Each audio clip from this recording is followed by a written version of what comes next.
सुप्रभात बच्चों, कैसे हैं आप सब। आशा है आप सब अपने अपने घर पर एकदम स्वस्थ व सुरक्षित होंगे। बच्चों, आज का हमारा विषय है प्रेम में परमेश्वर।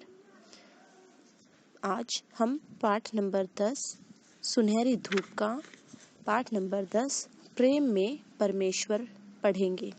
ठीक है बच्चों, यह जो पाठ है, इस पाठ में के द्वारा हमें क्या संदेश दिया गया है। इसके द्वारा हमें यह संदेश दिया गया है कि हमें परमात्मा की निष्काम मतलब बिना किसी स्वार्थ के हमें परमात्मा की भक्ति करनी चाहिए। और हम जो उस परमात्मा की बिना किसी स्वार्थ के अपने स्वार्थ के बिना हम उसकी जो भक्ति करते हैं, उससे हमें जो आनंद प्राप्त होता है वो ही वास्तव में सच्चा आनंद होता है।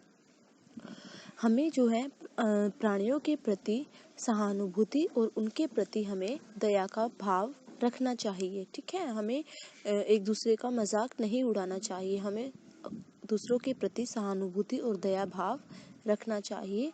उसी में हमें क्या होता है बच्चों, वो जो काम हम करते हैं वो हमारा परमात्मा की भक्ति के बराबर कार्य होता है। तो इस पाठ में जो है हम इसी संदेश के साथ इस पाठ को पढ़ेंगे। तो चलिए शुरू करते हैं।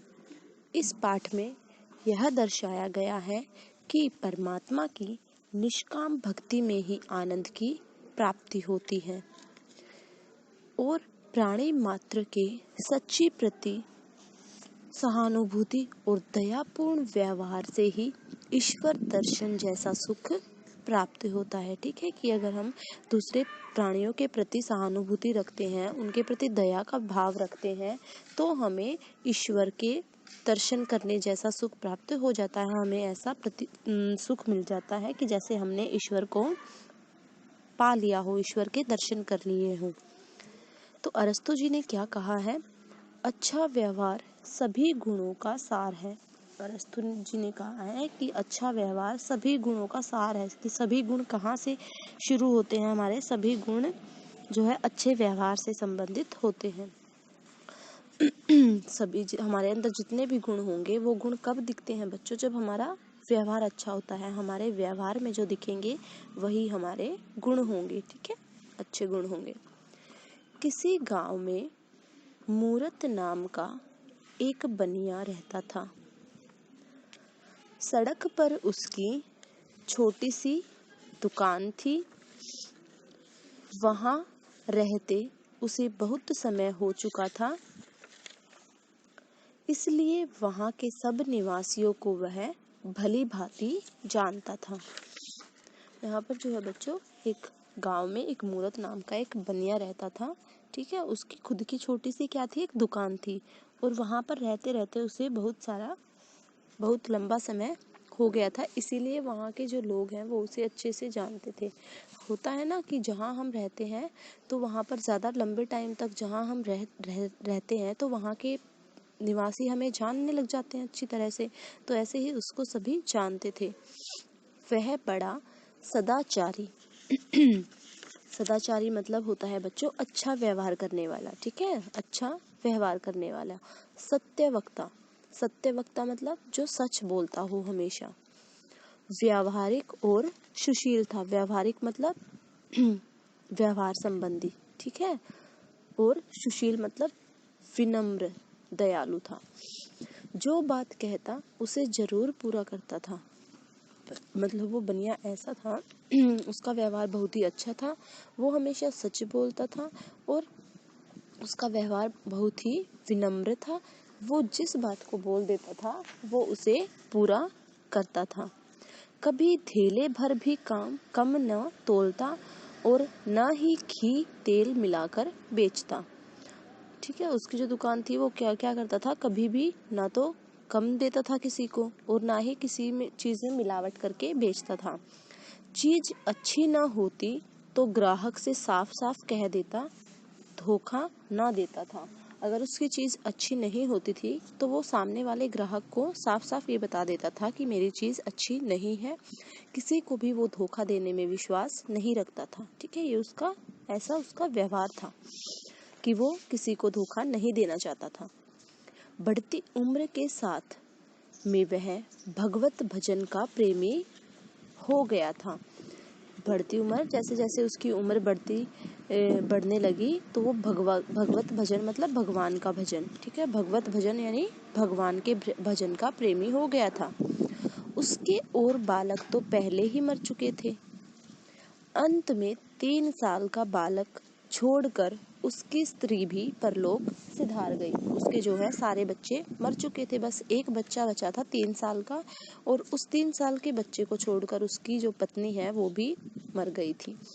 पहले तो मूरत ने सोचा इसे ननिहाल भेज दूं, ननिहाल यानी कि नानी का घर, ठीक है, उसने सोचा कि इसे नानी के घर भेज दूं। पर फिर उसे बालक से प्रेम हो गया। वो जो है पहले उस अपने बच्चे को नानी के घर भेजने की सोच रहा था, पर धीरे धीरे जैसे उसके साथ रहा तो उसे उससे प्रेम हो गया। वह स्वयं उसका पालन करने लगा। उसके जीवन का आधार अब यही बालक था, ठीक है, उसके जीवन में और तो कोई लक्ष्य रहा ही नहीं था बच्चों, पत्नी भी नहीं थी और कोई बच्चा भी नहीं था, तो वो क्या, उसके जीवन का आधार अब क्या रह गया था, बस वो बच्चा ही रह गया था कि इसी का पालन पोषण मुझे अच्छे से करना है। इसी के लिए वह रात दिन काम किया करता था। किसके लिए? अपने बच्चे के लिए। लेकिन शायद संतान का सुख उसके भाग्य में लिखा ही न था। परंतु संतान का सुख जो है उसके भाग्य में, किस्मत में नहीं लिखा था। 20 वर्ष की अवस्था में यह बालक भी यमलोक को सिधार गया। जब ये बच्चा 20 साल का हुआ तो ये भी जो है यमलोक सिधार गया, मतलब ये भी जो है मर गया, ये भी भगवान को प्यारा हो गया, ठीक है, 20 साल की उम्र में। अब मूरत के शोक की कोई सीमा ना थी। उसके और बच्चे और बीवी तो पहले ही मर चुके थे, यही उसके जीवन का आखिरी सहारा था। ये भी 20 साल की उम्र में जो है मृत्यु हो गई इसकी भी, तो उसके जो जीवन में शोक मतलब उदासी फैल गई उसके तो जीवन में, क्योंकि उसके लिए तो और कोई बचा ही नहीं था उसके परिवार में। उसका विश्वास हिल गया, उसका जो विश्वास है वो भगवान पर से उठ गया।